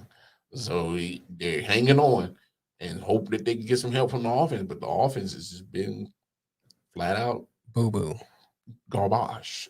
That's it. Garbage caliente. Hot garbage. And there's no other way to say it. I mean, who thought that you can say that about a Bill Belichick-led team? But it's happening. But I see the potential there. Oh, yeah, the potential's there. It's just, man, it's just been tough. Right, I mean, for the first time in a few years, I see the potential there. Because the last couple of years, I was like, oh, I don't know about that. Belichick might go ahead and retire so he won't look bad. So. No, I feel you. So, I mean, look, and Dak's having a great year. Yeah, man. I mean, I guess that's my thing. I like Dak. So, it's hard for me sometimes. I want to, like, not root for him because he's a Cowboy. So it's like I want to see you succeed, but then again, I don't, because I don't want to hear these fans. It's like we them boys. I'm also sick of Cowboy fans. Hey, look, if the Lions ever turn their junk around and become a winning franchise, I still ain't gonna be as annoying as a dang Cowboy fan. I'll be like, okay, they won, cool. Yeah, because I need to set the record straight. For all you people who are sick of Chiefs fans now, no, those new fans that like Patrick Mahomes. They ain't been in the mud with me and our true fans. They ain't been in the mud. And we had some real trying years, a lot of trying years. So, don't throw us in that lump with Cowboys, Steelers fans, and Patriot fans. I mean, but Cowboy fans haven't won in a while. Almost 26 years. So, you know what I'm saying? Steelers fans they've been winning for a while. Well, Cowboys fans is like there's literally been a whole generation of people born and grown up since the last time they won. Right. Right. So that's another thing why I never understood that arrogance that they just gonna win every year. I'm like, do y'all understand? Did you see the product they put out there? The last time y'all won, he was in the nutsack. Right. Like, chill out. Fall back. He was still swimming. He's swimming. Ain't even get to the edge. Right. Yet. Chill out. You won't even call it. Yeah. Calm down. But I mean, look, Dallas, I got to give them the credit. So far, they're looking good on both sides of the football. And it's hard to find. Right. So, we already knew about their offense. The big question mark has always been their defense. Right. And so far, they've answered the question. Still a lot of time left. It can definitely go the opposite way. And prime example, look at Denver, look at Vegas. It can definitely go the opposite way at the drop of a hat. So you don't know. But right now, Dallas is for sure a Super Bowl contender. Oh, yeah. Say what you want about them. Yeah, that's true. About their fans. Hate to say it, but trust me, I almost threw up saying it, but, it's truth. Right. I'm not a hater. I speak truth. And that's truth. they look good right now. Right. Next up, a rematch of Super Bowl 40. You got 2-3 Seattle and 2-3 Pittsburgh. And Ben was at Super Bowl 40 and still playing. Should have retired, but it's a tough one too. I'm going Pittsburgh. Yeah, I was thinking the same thing. I don't know. I don't know what Geno Smith we're gonna get. And I think Pittsburgh defense may put enough pressure on to cause mistakes. I'm predicting a 2-interception game from Geno. I can see that. I mean, hold on. Let me throw my North Shore Negro on. Yes, I see 2 interceptions in your future. I mean, Nostradamus Negro. I get Geno has playing experience in the NFL, but sit on the sideline for a few years and actually being on the field are two different Right. things. You know what I'm saying? And you're not going against a slouch defense. Right. Good luck trying to run away from TJ Watt. That's all I got to say. Have fun with that. Yeah, have fun with that shit. Because TJ Watt is going, he's coming in there. He's going to bring pressure right the whole game. It's not like Seattle's O line is one of the best. They've already had trouble protecting Russell Wilson. And sorry, Geno, you're not better than Russell. Otherwise, you would be starting. Not because of injury, but right. Starting. You'd be starting. Yeah. So if Russell Wilson struggles behind that O line, I'm pretty sure you are. Pretty sure you is too. Right. Yeah, Geno. Good luck, bro. Welcome back, and you get to do this on prime time in front of all of America, in front of all of the world. Right. So you get that game Sunday night, and look, Pittsburgh needs this. They need this win more than Seattle. Well, I will say both of them need to win because they're both in tough divisions. With Pittsburgh, look, Cincinnati's not a scrub. I know you're one game behind, but they've shown that they can play with any and everybody. Right. Cleveland is, you're one game behind them. They've shown the ability to play some of the elite teams very well and hang in there. Got a win over some and lost others. But then you got Baltimore, who you 2 games behind them, and I don't see you taking them. So you got to start making some type of headway to get yourself towards the top of the division. And same with Seattle. Oh, yeah. Same with Seattle. I mean, come on. You got the only undefeated team left in Arizona at 5-0. Rams are 4-1. San Francisco's 2-3. But, I don't think you can beat San Francisco again, especially not without Russell. You got him a couple of weeks ago, but, these two – I think they're headed in two different trajectories. All right. If that makes sense. I don't know. I don't know what you said.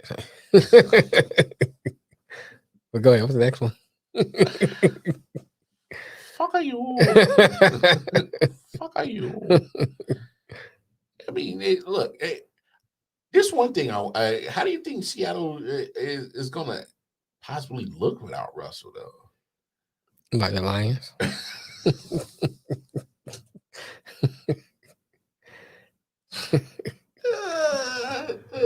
What, hoping to be in the game? Hoping to be in the game. I have hope.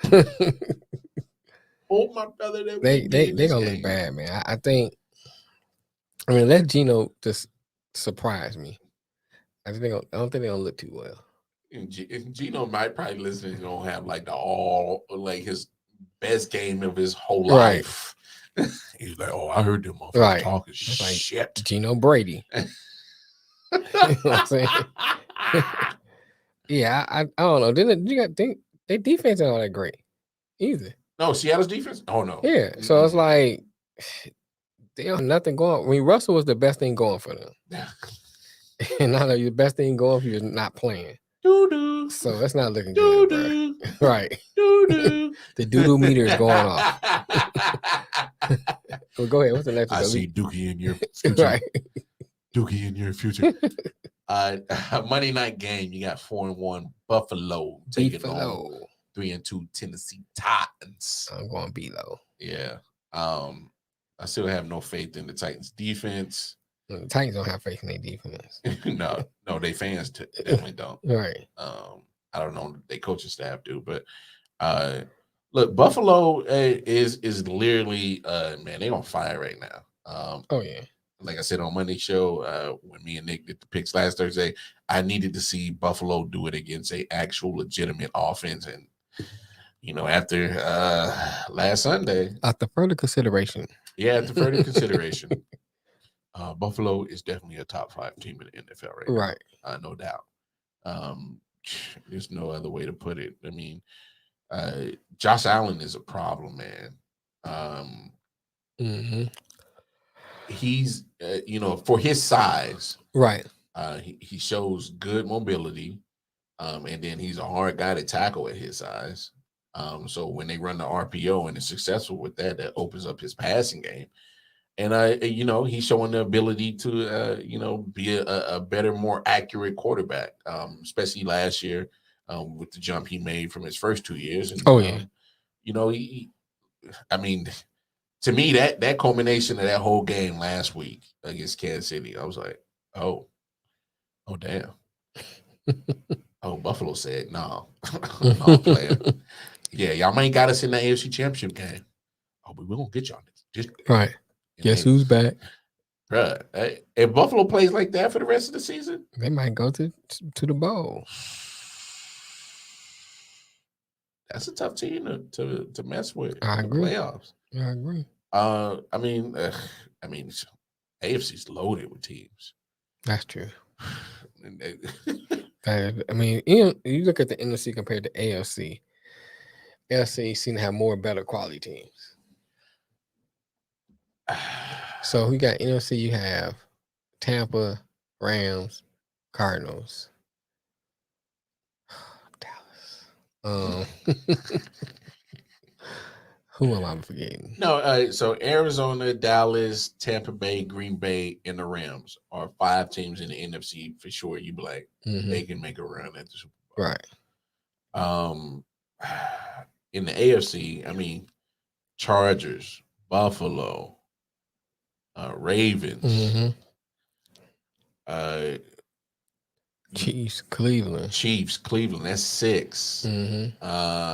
So I guess 6 to 5 is not that much of a difference, but I mean, yeah, but when you go under those tier teams, there's a drastic difference between the second tier in the AFC and a second tier in the NFC. Oh yeah, because once you get second tier in NFC, you talking about Washington, Saints, right? Chicago, Minnesota, Philly. I mean, because you could argue if the Gruden thing wouldn't happen, the Raiders would be up there. If not in the first tier, at least that's top in the second tier. Real close. I feel you. Right. Look, I just don't understand how there's such a disparity. I would say an actual quarterback play as well. I mean, look, you're getting younger and more talented in the AFC. Yep. I mean, Mahomes, Lamar, Herbert, Josh Allen, Joe Burrow. Shit. I mean, next thing you know, Trevor Lawrence is probably going to be in that conversation maybe further down the line. Right. I mean, in the NFC, you're going to have your Aaron Rodgers. Brady is there. Dak. I guess you could say Kyler Murray's on his way up there, but he's a more Stafford. Younger. Yeah, Stafford. But man, when you talking about quarterback play, the AFC's. This is what I love about the AFC for the future. Okay, you're going to see Patrick Mahomes, Lamar for a good amount of time in the future. You're going to see Patrick Mahomes versus Josh Allen for the future. Right. Mahomes versus Burrow. Herbert, you get them twice a year, right, for the future. And look, I'm not even gonna shit on Derek Carr. Derek Carr is not a bad quarterback. There's quarterbacks in the NFC that I don't think can measure up to Derek Carr. You're racist. Sorry. Yo, how awkward is this? So him and Gruden is neighbors, bro. Right, neighbors. Gruden Price, Derek Carr probably had one of the players come over. Who's that nigga come out your house?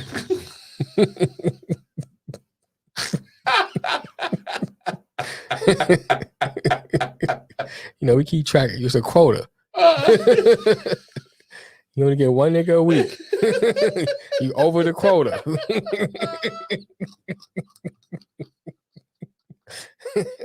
And you probably sent that in an email too. Oh, come on, Derek. Come on, Derek. Come on, man. You got a darkie again? What did you do? Sir, you're not my coach no more. Right. He probably hold up a paper bag. He did not pass the paper bag test. He got to go. Yo, stop, bro. Stop. Oh my gosh. Oh, for you fools that don't know about the paperback test, hey, go do your research. Go do your research. Right. He does not pass the paperback test. But I mean, I'm still tripping about that whole scenario, though. That whole situation is crazy. I mean, but I want to know. I'd love to be a fly on the wall after the email come out. They go into the next game, and then he in the locker room, or they doing film study, preparing for the next game. What was that atmosphere like? Was it tense up in there? Oh, you know what I'm saying? What was it like? It had to be, because if you look at when they lost, here's my thing. I think there was probably rumblings about that going into that Monday night game, right, against the Chargers, because I mean the Raiders came out flat, right. Chargers were literally beating they ass in, and then all of a sudden, I guess I think, in my opinion, the Chargers laid up on the gas, and then Raiders kind of got their little cheap little points, but right. Then what they put up against Chicago, I'm like, because at that point it's already all out, right? And so, at that point, I think that the locker room was totally lost. Oh yeah. So they definitely didn't show up. This is why it makes no sense how they allowed him to even coach that game. And I'm not saying that the NFL. I'm talking about Mark Davis, right? That it's already out, but yeah, bro, you gotta sit down. Yeah, you got to go, bro. Until we come up with a resolution with you. I would at least suspended them that day, because I think what the reports came out with that Friday. Right. At that point, I'm like, hey, bro, just take a pause. Take a pause, bro. Take a pause. And we'll come back to this in a second. I'm surprised they ain't run that. Well, we're gonna give us some sensitivity training, and I thought they're gonna go that route. I mean, when you leave 6 years and $60 million left on the table, if I was Gruden, I'd be like, bro, what kind of classes can I take to stay, dog? Right. I'll take all your training. But I mean, Nick's not here with us too, but he had a fair point. He was like, if for you as an organization not saying nothing, you're complicit. Yeah. Yeah. And I'm like, now I look at it that way. You got a point. Can't argue that. No, I can't. So, shout out to Nick, who didn't make the show with us today, but it's all good. Right. It is what it is. Man, the Raiders got a lot to deal with. A whole lot. A lot to deal with. And in my opinion, it's going to be a lot else to fall out from this whole situation. I don't think he'll be the last person to fall on the sword this year. Nah. So I'm keeping a close eye on that whole Washington football investigation, which hopefully can be part of the new changing of breaking that prehistoric foundation that's been laid down, like America. But anyway, we got our picks in. Episode 95 is in the books. Hope everybody has a fantastic weekend. Right. Watch a lot of football, college football, NFL, baseball, of course, is in mid swing. You got the game 5 of the NLDS to decide who goes to the National League Championship series against Atlanta Braves. It should not be the Dodgers and Giants right now. That should be like the last game. That should be NLCS. I hear you. I'm so mad about that. Yeah, because I mean they're going toe to toe. This need to be a 7-game series. It's a good series. You're only getting 5. It culminates tonight. So winner takes all. Right. Take on the Braves. Of course, in the ALCS. Julio against Logan. Yeah, you're gonna have the Red Sox taking on the Astros. Hey, getting down to the Final Four of that. NHL just kicked off this week. I tried to stay up to watch the Kraken, but I was out. The Kraken. Yeah. Seattle, they actually took on Vegas. Yeah. So I fell asleep on that. Release the Kraken. Basketball's picking up. I can't play for no team called the Kraken. So I be thinking about the whip and everything. Cracking whips. Hey, bringing back bad memories. Bad memories. Yeah, all the times got your ass whooped. Right, I know. I'm the same way. I can't hear anything about cracking. Cracking. But no, that's our show today. Go to the website, www.I.O.W right. Feeling real charitable, drop something in the collection plate on our Patreon. Go cop the merch. But most importantly, please go get the app. The I.O.W Network app is available both in the Google Play Store and the Apple Store. Go cop it. Shout out to all the foreign countries that listen to the radio station. Yeah, I love it. Germany and Africa. We got some African countries listening. Yeah. A couple countries out of South America. So go check it out. We appreciate y'all. Yeah, we appreciate the love. But until then, we will check y'all Monday, God willing, for episode 96. The boy Wildcard Mars signing off. Detroit Mail. We up out of here. Deuces. Deuces is wow.